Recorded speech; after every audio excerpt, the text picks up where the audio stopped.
안녕하십니까.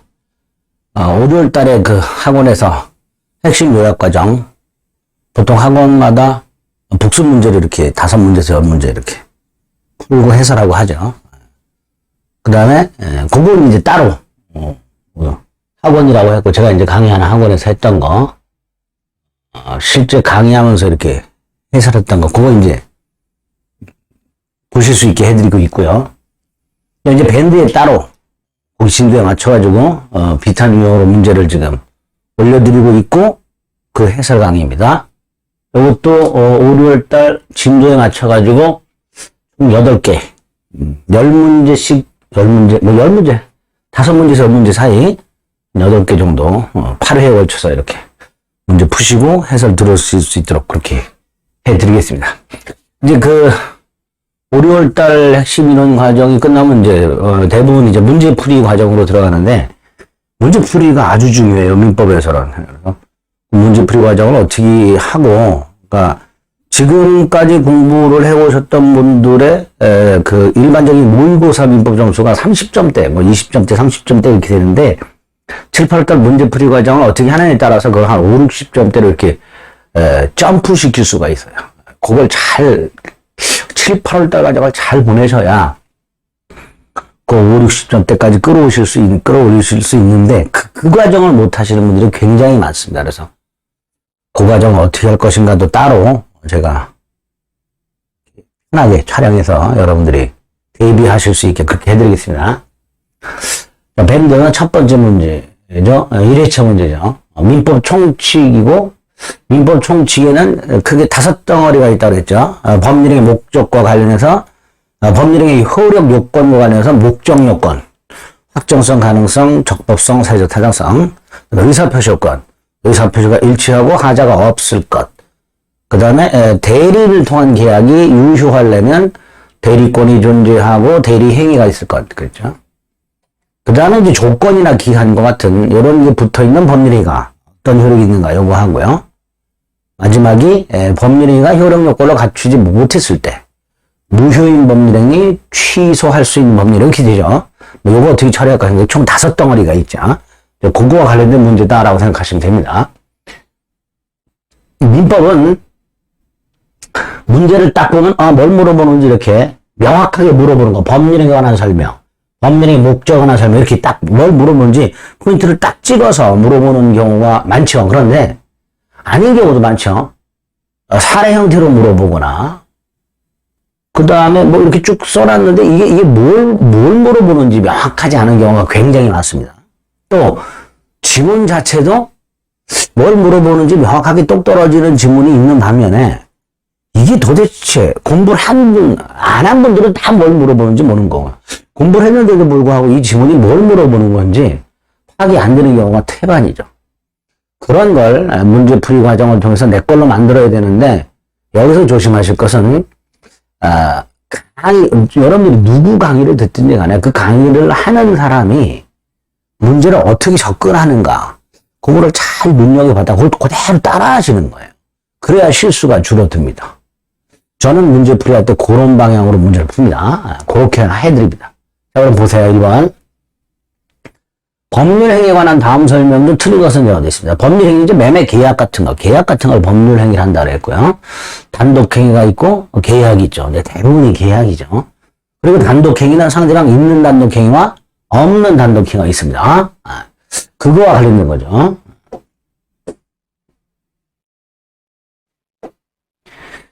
동그라미 1번. 법률행위는 조건을 붙일 수 없으나, 단독행위는 조건을 붙일 수 없으나, 상대방 있는 단독행위는 상대방을 특히 불리하게 하지 않거나, 상대방이 동의한 경우에는 조건을 붙일 수 있다. 이렇게 되어 있습니다. 자, 단독행위.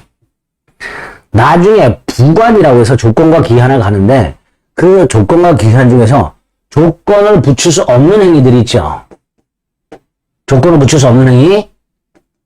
가족법상 행위, 혼인과 같은 가족법상 행위, 단독행위, 엄수표 행위. 이건 조건을 못 붙이죠. 글씨가 무슨 붓글씨처럼 됐네. 이거 잠깐만 바꿔볼게요. 네.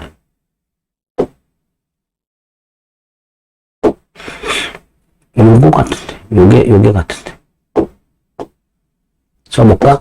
그렇구나. 이게 맞군요. 예. 자, 다시 한번요. 단독행위에는 조건을 붙일 수 없다. 여기서 단독행위에는 조건을 붙일 수 없다. 이것만 생각하지 마시고 조건을 붙일 수 없는 행위가 뭐가 있었지? 그죠? 가족법상 행위, 혼인 같은 거, 단독행위, 어음수평 이렇게 됩니다. 그 단독행위는 상대방 없는 단독행위와 상대방 있는 단독행위가 있다 그랬죠. 그런데 단독행위 중에서 상대방을 특히 불리하게 하지 않는 거 대표적인 뭐죠? 채무 면제. 상대방에게 이익만 주는 거. 이거 못 따라 글씨가 이렇게 안 써지지. 천천히 써볼게요. 상대방이 특히 불리하지 않고 유리한 거. 상대방에게 이익만을 주는 거. 채무 면제. 여기엔 조건 붙일 수 있단 말이죠. 그냥 수업 시간에 예를 들죠. 33회 시험에 합격을 해라. 조건. 그러면 꿔준 돈 안 받겠다. 이렇게. 옳은 질문이죠. 이번 계약자 원칙이 있죠. 계약자 원칙은 네 가지가 있죠. 계약 체결 여부, 상대방 선택, 내용 결정 방식. 그 자유 원칙에 따라서 유형이 다양하죠. 따라서 전형 계약. 전형 계약은 민법에 규정이 있는 것들이죠. 매매 같은 거. 이외의 계약. 또 뭐라 하죠? 비전형 계약. 인정되죠? 얘가 뭐가 있죠? 최근에 나온 거? 중개계약. 이런 건 이제 비전형 계약이라고 하죠. 민법에 없는 것들. 자, 3번. 채무 인수는 계약입니다. 채무 인수는 이런 거예요. 채무자가 있어요. 예를 들어, 을이 갑에게 100만 원을 갚을 채무가 있어. 병이 을한테, 야, 그건 내가 갚을게. 이게 채무 인수입니다. 채무 인수는 타인의 채무를 인수하고자 하는 채무자와 인수인 사이의 계약입니다. 단독행위 아니죠. 4번 물권행위. 자, 법률행위의 종류를 구별할 때 채권행위하고 처분행위 이렇게 나누죠. 이렇게 나누는 경우가 있죠. 그리고 처분행위가 또다시 물권행위와 준물권행위 이렇게 나누죠. 두 번째, 채권행위와 처분행위를 나누는 이유가 뭐였죠? 네, 채권행위는 의무를 부담함으로써 이행의 문제를 남겨요. 반면에 처분행위는 의무를 이행하는 행위로서 이행의 문제를 남기지 않아요. 그래서 채권행위와 처분행위 구분합니다. 그런데 처분행위, 물권행위와 준물권행위죠. 그래서 이것도 처분행위예요. 이것도. 그럼 결국 물권행위, 준물권행위 모두 처분행위로서 채권행위 아니고 이행의 문제를 남기지 않는다. 이렇게 해야 옳은 질문이 되겠죠. 또 하나, 채권행위와 처분행위를 나누는 이유. 또 두 번째, 채권행위는 처분 권한이 없어도 돼요. 그러니까 처분 권한이 없는 자의 채권행위는 유효합니다. 반면에 처분 권한이 없는 자의 처분행위는 당연히 유효. 이렇게 되죠. 그래서 채권행위와 처분행위를 구별하기도 한다라는 거죠. 자, 이번 법률의 목적에 관한 다음 설명 중 옳은 것은 목적 요건의 확정성, 가능성, 적법성, 사회적 타당성이었죠. 그 목적은 반드시 법률 성립 당시에 확정되어 있거나 나중에 확정할 수 있거나 그거죠. 따라서 반드시 성립 당시 확정되어 있다는 것은 아니고 장차 확정할 수 있으면 된다. 옳은 질문이네요. 2번 부동산 이중매매는 원칙적으로 강매매는 유효하고 먼저 등기한 자가 소유권을 취하죠. 다만 예외적으로 제2매매가 무효가 되는 경우가 있었어요. 그죠? 틀렸죠. 3번 법률의 성립 당시에는 목적 실현이 가능했으나 이후 불가능이니까 후발적 불능이죠. 후발적 불능은 유효죠. 그리고 채무 불행청이나 위험 부담의 문제를 해결한다고 했습니다. 자, 동기가 불법하다고 되어 있죠. 동기의 불법 원칙적으로 유효하죠. 동기라는 것은 법률 행위를 하는 이유라고 그랬죠. 을이 갑의 농가주택을 빌렸다 빌리는 이유 그게 동기죠. 그런데 빌리는 이유 동기를 봤더니 도박장으로 쓰려고 하더라. 그게 동기의 불법이죠. 원칙적으로 동기가 불법한 행위는 유효하지만 단 그 동기가 그 불법한 동기가 상대한테 표시가 되거나 알려졌다. 그럴 때는 반사의 질서가 되달았습니다. 따라서 그 예외였죠. 원칙적으로 유효하다라고 해야죠. 5번 법률의 목적은 적법해야 되는데 여기서 말하는 적법은 모든 법규범이 아니고 강행규정을 말한다 그랬죠. 임의규정을 위반 행위는 무효가 아니니까 모든 법규범이 아니라 강행규정, 강행법규 이렇게 해야 되겠죠. 그래서 옳은 것은 1번 이렇게 되겠죠. 이런 식으로 풀으신 거예요. 자, 3번 반사의 질서에 관한 우리 판례 입장과 일치하지 않는 것은 이라고 되어 있습니다. 일치하지 않는 것. 무슨 관계의 종료를 해제 조건으로 증의했다라는 말은 일단은 증여를 해요. 그랬다가 그 관계가 끝나면 돌려받는 걸 말하는 겁니다. 어떤 관계를 끝내는 것을 해제 조건으로 하는 증여라는 말은 일단은 증여를 했다가 그 관계가 끝나면 돌려받기로 하는 계약이에요. 그럴 때 이 조건 자체가 불법 조건이 됩니다.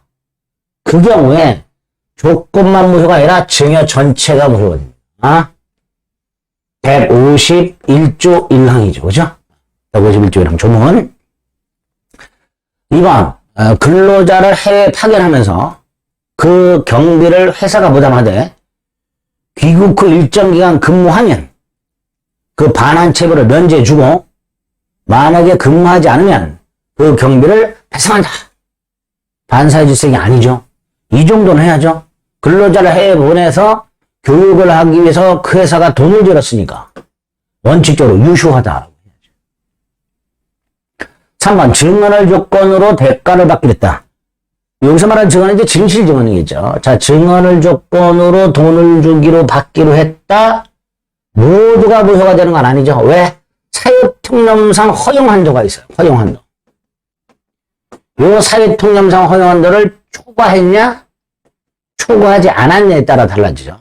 초과하면 무효, 초과하지 않으면 무효 이렇게 되죠. 반면에 허위 증언 조건을 대가로 허위 증언을 조건으로 대가를 주기로 했다. 이때는 대가의 다소를 묻지 않고 무효 이렇게 되겠죠. 4번 사찰이 그 존립에 필수 불가한 재산을 증여했다. 그 승인들 죽겠다는 뜻이죠. 굶어 죽을래라는 뜻이죠. 무효입니다. 반사의 질서입니다. 그러니까 사찰이 됐든 뭐가 됐든 생존에 필수 불가를 한 모든 재산을 생존에 필수 불가를 한 재산을 증여하기로 하는 거예요. 무효 이렇게 됩니다. 5번 부첩 계약을 하면서 생활비 제공하고 첩관계를 단절하면서 뭘 주고 이런 것들은 다 반사의 질서가 아니다. 이렇게 됩니다. 따라서 틀린 것은 2번 되겠죠. 4번 부동산 이중매매 관련된 설명 중 틀린 것은 이렇다. 부동산 이중매매는 원칙적으로 강매매는 유효하고 먼저 등기한 자가 소유권을 취하죠. 그래서 갑이 을에게 부동산을 팔았다. 다시 병한테 팔았다. 병한테 등기를 넘겨주고 병은 소유권을 취득하고 을은 갑에게 채무 불이행 책임 또는 배상청권 이런 거 행사한다 그랬죠. 다만 매도인의 배임 행위와 제2매수인의 적극가담 행위, 제2매수인이 제1매매 사실을 알면서 적극적으로 매도를 권유 요청해서 계약을 체결하는 이런 적극가담 행위가 있으면 반사의 질서 행위로 무효가 되고, 이때 병등기가 무효가 되면 병과 거래한 정은 선악불문하고 소유권을 취득할 수 없으며, 그런 병등기를 말소 청구할 수 있는데 직접은 안 되고 갑을 대위하여 말소 청구할 수 있고요. 을은 제2매매 계약을 채권자 취소권 행사해서 취소할 수가 없고요. 을은 제2매수인에게 직접 불법행위 손해배상을 청구할 수 있고요. 이거는 뭘 기억을 하셔야 되죠. 1번 부동산 이중매매에서 제2매매는 원칙적으로 유효하죠. 그러니까 매도인은 갑은 제2매수인 을에게 돌려달라 이런 거 할 수 없다 이렇게 되겠죠. 반면에 2번 제2매매가 반사의 질서 행위로 무효다. 매도인 갑은 제2매수인에게 말소 등기를 청구할 수가 없다죠. 왜? 갑이 병에게 등기를 넘겨준 것은 불법어린 거란 말이죠. 제2매매가 반사의 질서이니까 무효니까 갑이 병에게 넘겨준 등기는 불법어린 거던 갑의 입장에서는. 따라서 갑은 말소 등기 청구할 수 없다 이렇게 되죠. 3번 이중매매가 무효일 때 제1매수인은 제2매수인에게 직접 말소 등기를 청구할 수는 없고 매도인을 대신하여 말소 등기를 청구할 수 있을 뿐이다 이렇게 되죠. 4번 제2의 수인이 매도인이 배임행위에 적극가담하지 않았다면 무효가 아니죠. 5번 제1매수인 을은 제2매매계약을 채권자 취득권을 행사할 수 없다. 이렇게 되죠. 옳은 지문이죠. 틀린 거 2번. 아이고. 자, 5번. 백사조 불공정한 행위, 폭리행위를 말하죠. 급부와 반대 급부 현저한 불균형, 피해자의 군박경설 또는 무경험 폭리자의 폭리자. 있어요. 현저한 불균형은 행위 당시 객관적 가치를 가지고 판단하고, 군박은 정시적 군박을 포함하고, 무경험은 거래 일반 경험 부족으로 의미하며, 군박경설 무경험 중 하나만 있으면 되고, 대리인 회의할 때 군박은 본인 기준, 경선 무경험은 대리인 기준. 폭리의사는 피해자의 군박경설 무경험을 아는 것만으로는 부족하고, 그걸 이용하려는 의사가 있어야 되고, 경매, 증여, 기부 적용 안 되고, 부재소 합의, 채권 포기 적용되고, 이런 것들이 불공정한 행위에서 나오는 것들이죠. 5번 불공정한 법률행위는 반사의 질서의 일정이죠. 따라서 백사조건을 갖추면 103조에도 해당이 되죠. 경매는 법원으로부터 받는 거니까 백사조가 적용될 여지가 없죠. 자, 화해가 뭐죠? 피해자와 가해자가 합의를 보는 거죠. 합의를 보면서 뭐라 해요? 일체 민형사 책임을 묻지 않는다. 부재소 합의라고 해요. 부재소 합의. 이거죠. 자, 민법상 화해계약 그러면 부재소 합의라고 생각하시면 돼요.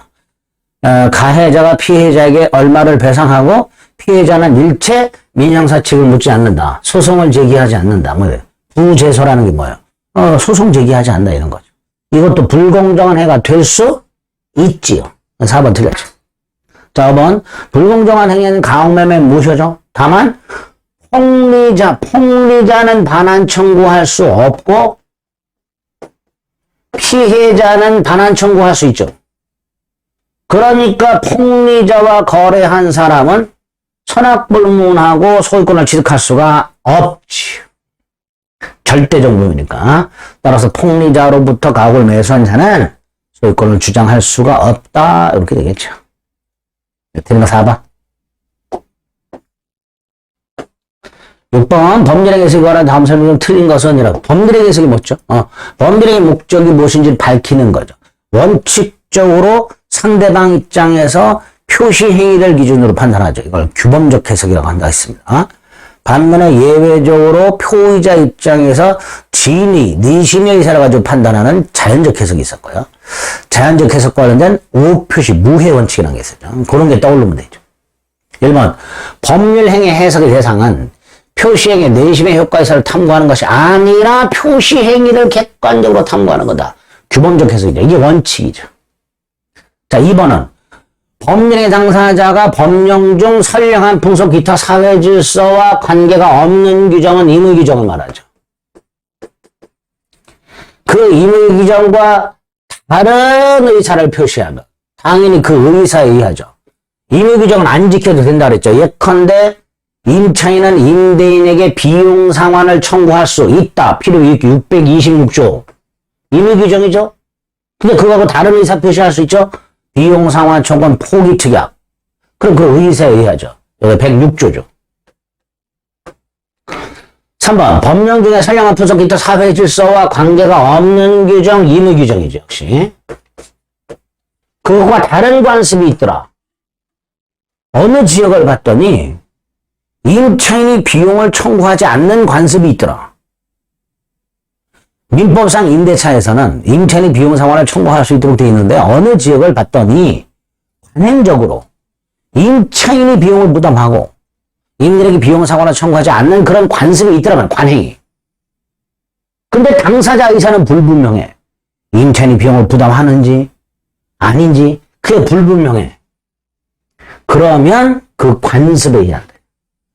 당사자 의사가 불분명하면 그 의사에 의하는 거예요. 이거 105조죠. 이렇게 법률의 해석과 관련된 105조, 106조 조문도 확인하셔야 됩니다. 자, 4번은 오표시 무효원칙이죠. A와 B가 X 토지를 매매하기로 합의를 했으나 자, 의사가 합치가 됐어요. 그럼 고민하지 마세요. 계약은 X 토지에 대하여 성립한 거야. 그런데 계약서에는 잘못해서 Y 토지로 표시했죠. 이게 뭐죠? O 표시죠. O 표시는 X 토지 매매 계약에 아무런 영향을 미치지 않죠. 그게 O 표시 무효죠. 따라서 X 토지에 대하여 매매 계약이 체결됐다. 이렇게 되겠죠. 5번. 자연적 해석은 착오가 문제되지 않습니다. 자연적 해석은요, 의사만을 기준으로 판단한다. 착오라는 건 의사 표시를 다 고려했는데 불일치하는 게 착오인데, 자연적 해석은 의사만 고려해요. 의사만. 표시는 전혀 고려하지 않습니다. 따라서 착오 문제가 생기지 않는다. 이렇게 됩니다. 그래서 5번이 틀린 지문이 됩니다. 7번 의사표시와 관련된 설명으로 틀린 것은 의사표시는 왜 안 없어지나?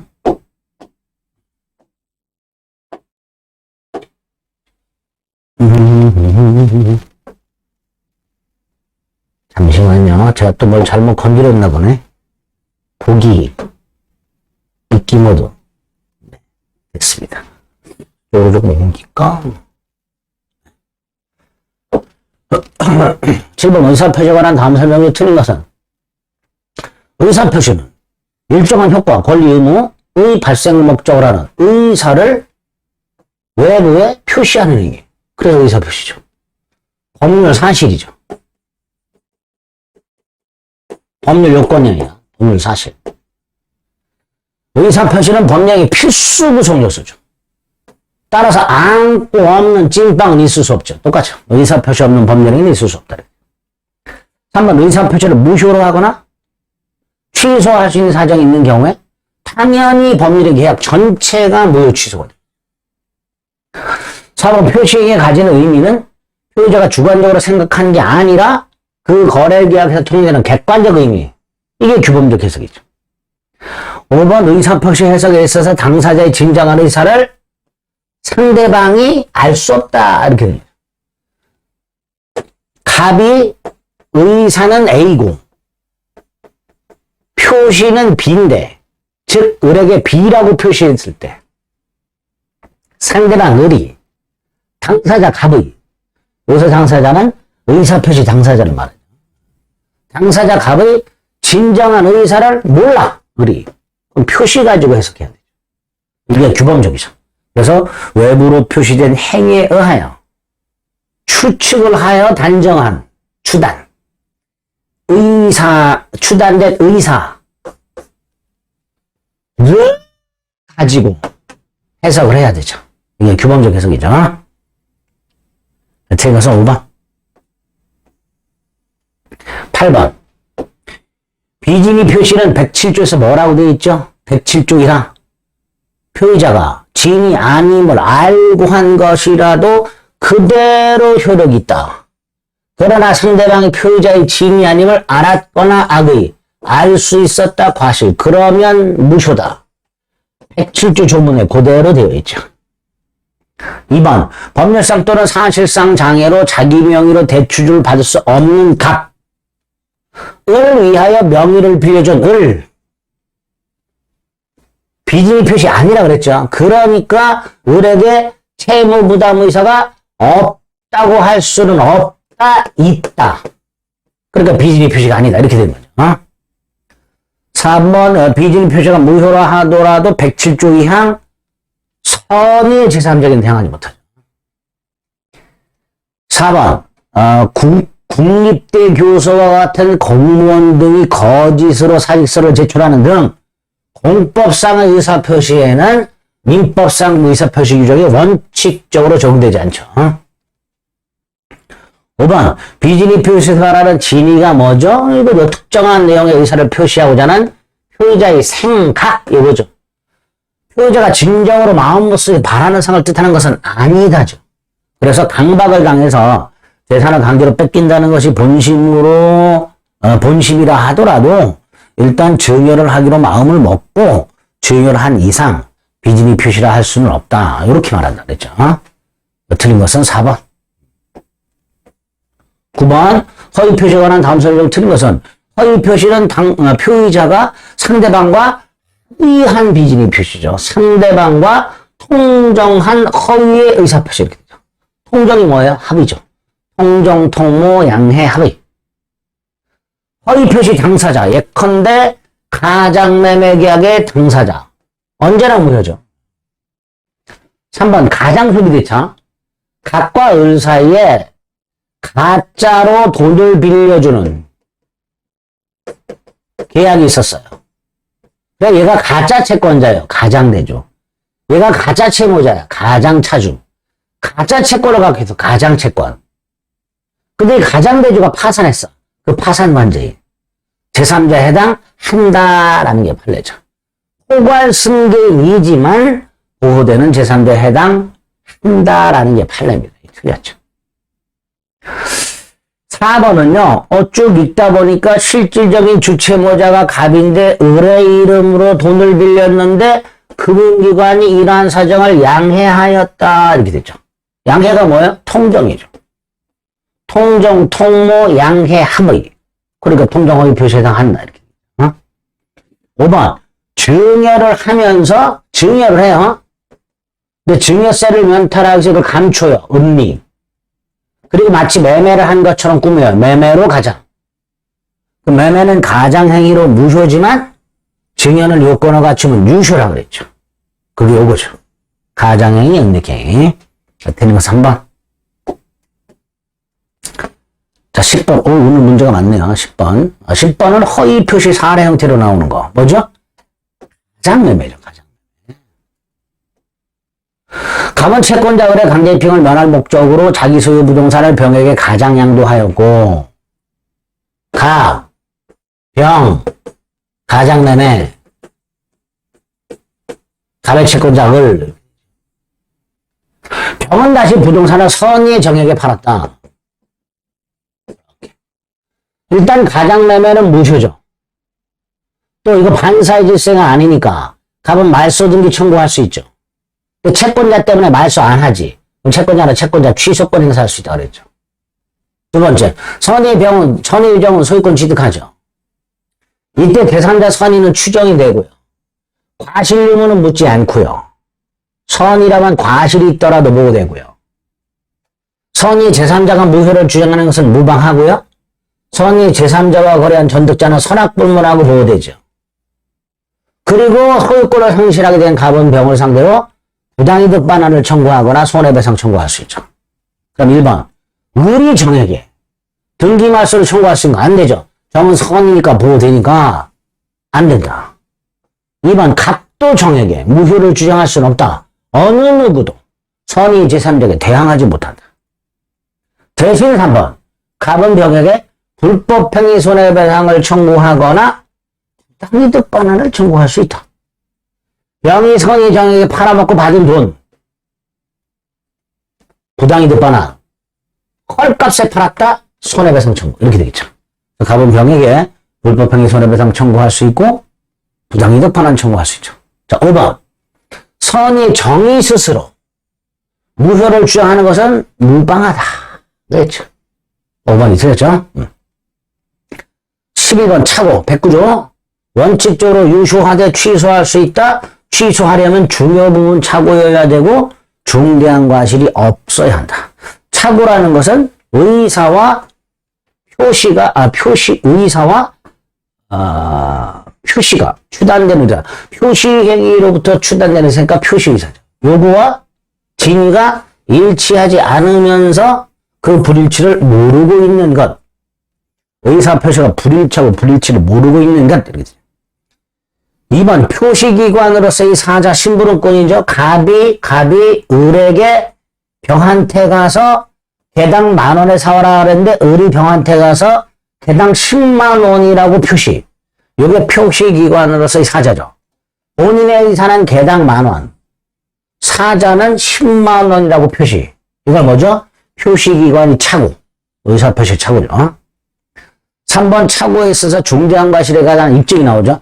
중요 부분에 해당하는지 여부는 착오자가 입증하고 착오자에게 중대한 과실이 있다는 건 상대방, 즉 법률의 효력을 부정이 아니라 주장하는 자가 중요 부분은 취소하려는 자, 착오자, 취소하려는 자, 법률의 효력을 부정하는 자가 증명하는 반면에 표의자에게 중대한 과실이 있다라는 것은 상대방, 취소를 저지하려는 자, 범죄의 효력을 부정이 아니라 주장하는 자가 증명한다 그랬죠. 4번 범죄의 내용의 중요 부분에 착오가 있을 때 취소하지 않아. 표의자가 취소를 하지 않아. 상대방이나 제3자는 취소 못하죠. 취소권자는 착오한 자, 그 대리인, 그 승계인에 한해서 할 수 있죠. 141조 제착 사강 대승. 그러니까 상대방이나 제3자는 취소하지 못한다죠. 취소 못한다. 5번 중대한 과실이 있으면 취소를 못하지만 만약에 상대방이 착오자의 착오를 이용한 경우라면, 착오자의 착오를 이용했다면 착오자에게 설령 중대한 과실이 있더라도 취소할 수 있다. 자주 출제되는, 최근에 자주 출제되는 지문죠. 이렇게 먼저 풀으시면 됩니다. 그리고 3번. 끝났네요. 그래서 교재 자료에 해설도 이렇게 다시 나와 있으니까 설명도 보고 해설도 눈으로 한번 확인하고 이런 식으로 진도별로 복습을 자꾸 해 나가시고, 혹시라도 내가 이거는 잘 기억이 안 나는데 하는 부분들은 그냥 넘어가지 마시고 그 자리에서 책 같은 거 찾으셔가지고 확인을 꼭 하는 그런 습관을 가져주셔야 됩니다. 아시겠죠? 네. 1회차 해설은 이 정도에서 마치고요. 2회차 해설에서 뵙겠습니다. 수고하셨습니다.